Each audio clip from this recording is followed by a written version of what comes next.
3 नंबरच्याला कसं करायचंय, डायरेक्ट इथेच करूया शॉर्टमध्ये. 12 एके 12, 12 आणि 11, 11 दोन्ही 22 आणि 23, 23/12 आलं. ठीक आहे.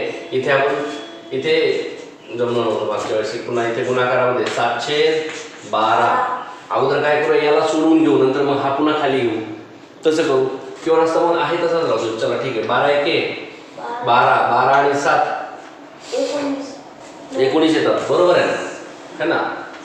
19/12 गुणाकारामध्ये 5/12. इथपर्यंत आलो का आपण? राईट. आता काय करायचंय, सरळ सरळ अंशाचा गुणाकार छेदाचा गुणाकार करा. बघा 23 गुणिले 7 किती होतात? 23 7 161. बरोबर आहे का? पहा करून या. बघा 23 गुणाकारामध्ये 7, 7 × 21 1 केले 2 7 2 14 15 16 161 येतात.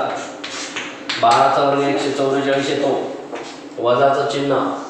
परत 19 5 किती होतो? 19 पंच, हे पहा 19 पंच 95 होतात. पण बघूत ना, 19 5 55 बरोबर आहे. 95 छेदीला 144. इथपर्यंत आलो का आपण? आता परत आणखी एक छेद समान आहेत, वजाबाकीचं चिन्ह आहे, म्हणजे 161 मधून 95 वजा करा. बघा इथे करून बघूया.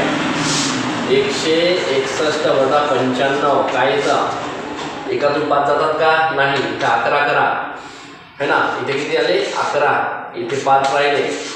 11तनं 5 गेले, 6 राहिले. 6 राहतात इथे. आणि 5चं 9 जातात का? नाही. मग याचा अर्थ इथे दिला, हे झाले 15. सगळे दोन्ही मिळून 15. 15तनं 9 गेले, 9 10 11 12 13 14 15. 6 राहतात. 9 6 15. किती आलं उत्तर? 66. यायला का? 66 डिवाइडेड बाय 144. बघा बरं, पहा 6 11 66 आणि 6 दोन्ही 12, 13 14 2 राहिले, 6 चौक 24, म्हणजे 11/24 हे उत्तर आहे त्याचं. बरोबर.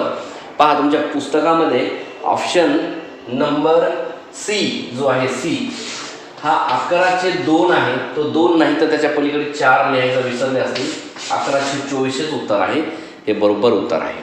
घ्या लिहून.